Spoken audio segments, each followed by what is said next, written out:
Teeth just crawled down in there. She's a very funny lady. Second time here with us at Evening Citrus Local 16. Give it up for Pamela Orla!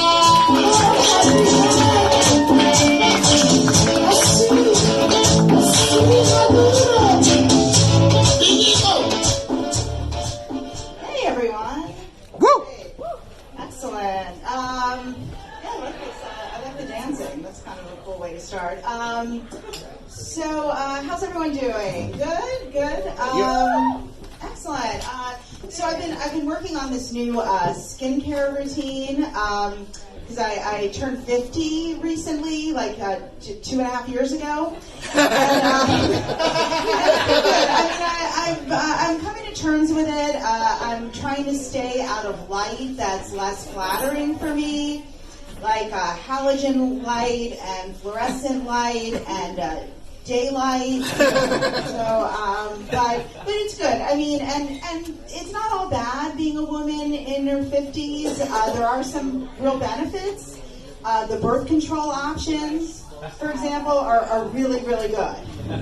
I'm currently using the I'm all out of eggs method of birth control. I highly recommend it. It's all natural and free. I've also been married for 19 years. Woo! Thank you. Yeah, thank you. And so my husband and I, we decided to take our relationship to the next level, and we've added a woman to our relationship. It's very hot. She's a marriage counselor. We're in marriage counseling. It's great. I mean, it's really helpful. She gives us really good tips to help us with our marriage. Like for my husband, she suggests that he engage in more active listening and he state his needs more clearly. For me, she suggests that I try being less of a fucking cunt.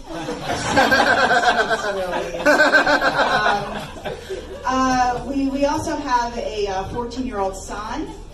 Having a 14-year-old son is really awesome if you hate having sex with your spouse. It's great because he's always awake and he's always in our business. We actually don't know when he sleeps. We think it's possible that he sleeps all day with his eyes open like a fish. Vacations are even more difficult for sex because you're all stuck together in this tiny hotel room. The last time my husband and I had sex on our vacation, it was in our rental car. It's okay, it was full size. The car.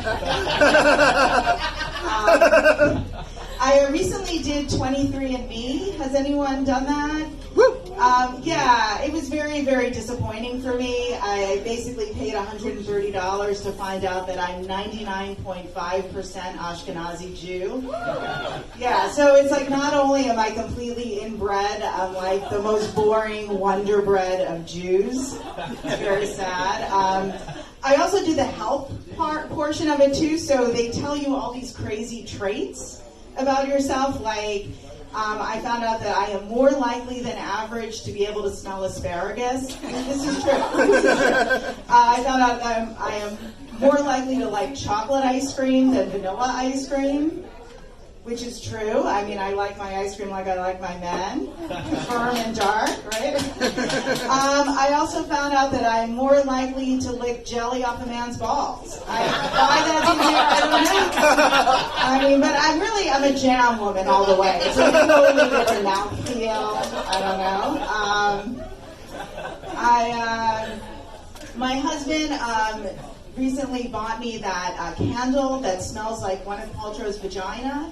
Have you guys heard of that? Yeah. It's it's a weird smell. It's sort of like a little bit of like cluelessness crossed with white privilege is sort of the smell. But it's a really odd candle.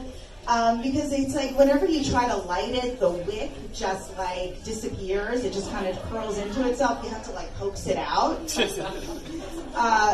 The other day, my husband got the wick to come out by telling it he'll take the candle to Paris, and the wick came right out. I was like, it's kind of weird.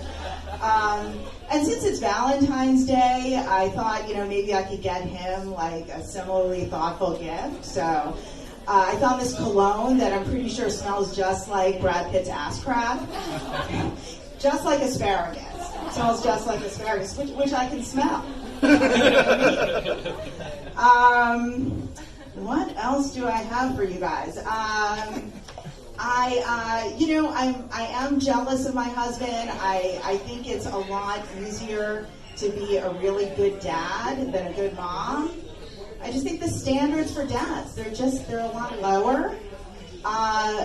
Basically to be a good dad, you just need to come home at night, have a job, and be involved in like one activity with your kids. Moms have to do everything else. Plus, you have to do like an extra 15 things just to facilitate the dad's one activity. And nobody ever calls the dad when there's a problem. They know he's maxed out. He's done his one activity. But marriage is fun. It does involve compromises.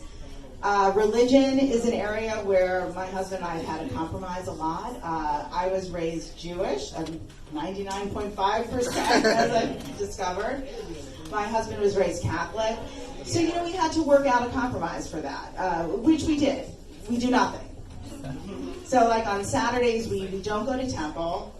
And then on Sundays, we make sure that we don't go to church. My son, luckily, he has gotten some religion in his life. Every summer, we send him to this Baptist church near our house for summer camp, which I think is really important. Not because of the religion, though. The camp is like super cheap, which is great, because as a good Jew, I feel like if I can save a couple $100 a week by sending my son to a Baptist camp, praise Jesus. Thank you guys. I'm Pam Arlen.